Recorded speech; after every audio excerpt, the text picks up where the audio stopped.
First, I want to say I'm enjoying watching Esther Abraham demonstrate their stability while the boat is having quite a dance. So it's a nice metaphor to witness. Yeah. I wanted to chew on a few things that you had said recently and also in the past. Most recently, just last session, you said, Esther, jokingly, she wandered into a New Age shop and thought Om meant run away. She didn't think it meant run away. She just thought she should. But she wasn't in a low vibration. It was just new and unknown to her. So, But like our friend before who was talking about it touching something, those people who were there in their higher, freer vibration, contrastingly activated within Esther beliefs and attitudes that evoked fear within her. but she was reaching for those in her life in some aspect? Well, she was living happily ever after on what she thought was her path. That just did not feel like her path. If she had known where she was headed, she would have made sure she didn't get here because of the beliefs that surrounded her. In other words, this is a perfect conversation to have on the heels of the conversation we just had, isn't it? This alternate reality that Esther is living that feels so familiar and like nothing else would possibly do was at one time a very distant stranger. When Esther first meditated and began receiving us, if we had said to her that someday you will be doing what she is now doing, she would have made certain that that did not happen from that vantage point. There's a few things that I guess are stirring in me. One of them then is you also talked about words have an energy. And there's times where I feel like I talk with people and their words and their energy don't match up from my perspective. It happens almost to everyone. Esther teases the music doesn't match the lyrics. And we use the expression, it's vibrationally inaccurate. Sometimes people use words to compensate for how they feel. And sometimes they use words to try to affect what others feel when they hear the words. But it always, from a tuned in, tapped in, turned on standpoint, is inauthentic. So am I, in that situation, am I being more authentic to myself by feeling that difference in their vibration? Yes. And are they being authentic to themselves by using words that they hope maybe will match a vibration that they don't yet feel? Well, let's go back to what we were saying earlier. Everyone's just doing the best they can do from wherever they are. And so rather than try to sort it out in this way, instead imagine having awakened and you're in alignment and you're feeling great, and now you're having a conversation with someone and you can feel that they don't really mean what they're saying, that they're not sure-footed in it, but you're having a step 5 moment, and so you have one intention and one intention only, and that is to inspire their connection so that their words and their music do match. And what if I don't feel like doing that? If you don't feel like doing that, then you are a perfect match to them and you belong together. You've attracted each other from that basis of tuning rather than from this basis of tuning. And we want to hear the next question that you got, but here's something really worth thinking about. Anytime anyone comes into your experience, it's because the law of attraction has matched you up. And the law of attraction is matching you up for this variety of reasons. You might be flying high and they might be too, and that's why you matched up. You might have a strong answer to a strong question, and you might be the answer and they might be the question, and that's why you matched up. You might be focused upon the opposite of what you really want, and they might be focused upon the opposite of what they really want, and that's why you matched up. In other words, there are a lot of versions of this alternate reality, aren't there? And maybe I'm confusing some of the aspect then, but I feel like I've done personal coaching and I've trained coaches, and one of the things that I saw very often when someone first starts to learn about how to coach is they want to coach everyone.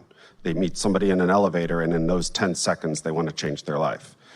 And as you go through it, you realize unless someone is asking a question, there's no sense in answering a question. This whole seminar has been pointed toward the answer to that. Your intention is to come into alignment rather than affect outcomes. And I guess that's where I'm trying so to many get some people that are clarity. coaching, in other words, just even the word coach implies, I'm going to help you change. I'm going to help you change something. We're not implying that it's a bad word, but in using the word, if you can just remember that you're coaching them into alignment, not into behavior change.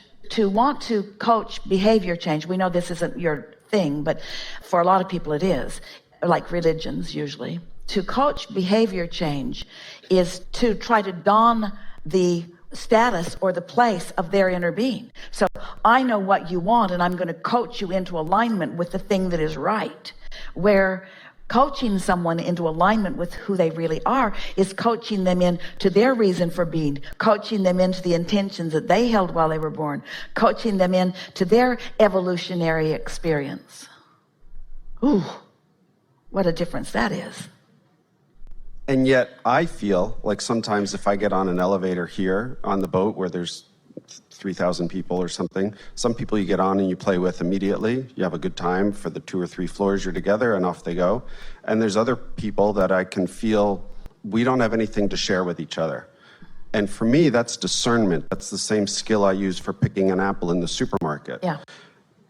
A brown spotted apple is not an apple I'm going to choose today. If I was in a lifeboat for 30 days and it floated by, I'd grab it and hungrily eat it down. Yeah. So just don't be a desperate coach. Right.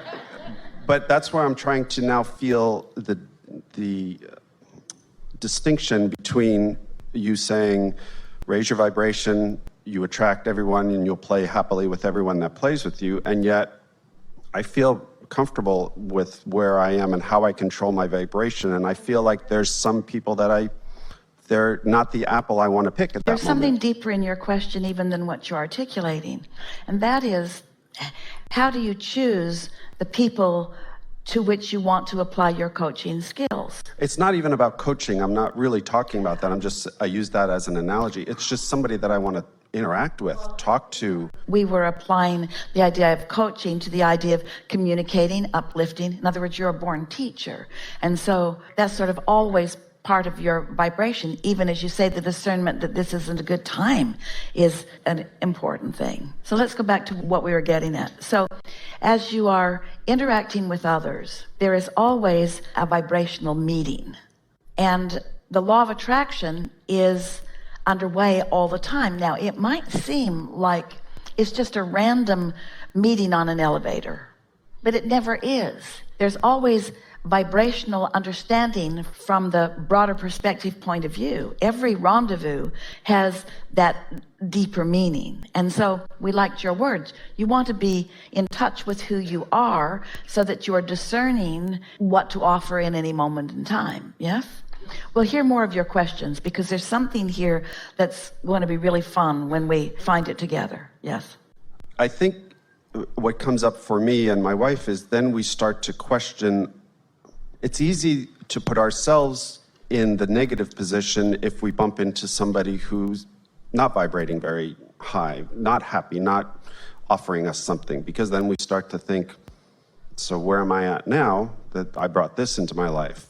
And I tend to want to say, maybe they needed me to be where I am, and that's why someone that I don't want to play with bumped into me. Well, that is always the attitude that we would have about every rendezvous, is that, first of all, nothing is ever going wrong, and it is always working out for me. And since I am a teacher, and it is working out for me, then it is working out for them as well. This is where learning behaviors doesn't leave you in as effective a place as being intuitive to a situation. And being intuitive to a situation is all about that practiced alignment, and sort of where we started this gathering a few days ago, the personal acknowledgement of what influence I'm under. And so as more and more you acknowledge that you are under the influence of source, or at least you know the difference between when you are and you aren't, so that you're not robotically or in a methodology going through the motions of something. Instead, you allow most of your actions to be inspired actions. And then what that leads to is more of an understanding of every rendezvous. Esther had a recent experience of something that she knew that she had an off vibration when she moved forward. And then we're not wanting to get too involved in the details of this. So let us find a way of describing this, because it was a very meaningful experience for Esther. So she knew she was off, and she took action anyway, because the situation was immediate, and she can always take a path of least resistance. So what we're getting at, and we think it's what you're reaching for too, is if I think I'm taking the path of least resistance, and then I think I'm taking the path of least resistance, and then I think I'm taking the path of least resistance, am I on a path that's going to lead to no resistance?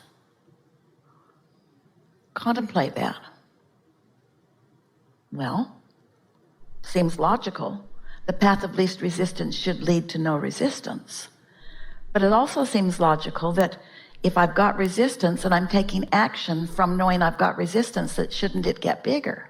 This is sort of where your confusion is happening, you and Esther too. Because if you don't decide that you're going to first make very sure that you're under the influence of Source before you follow any impulse, then your impulses could lead you further and further from what you really want, because law of attraction is going to give you what you are actively vibrating. Did we answer that in a way that you could hear it? It's deep. I did, and I yet feel like my question is going slightly different. All right, let's hear it. We have plenty of time, and you're right on something. I'll state it from my perspective, what I think is how I live. Before you go further, we want to say to you, you are a really good coach. Before you go further, we want to say to you that your intent for uplifting is very obvious to us.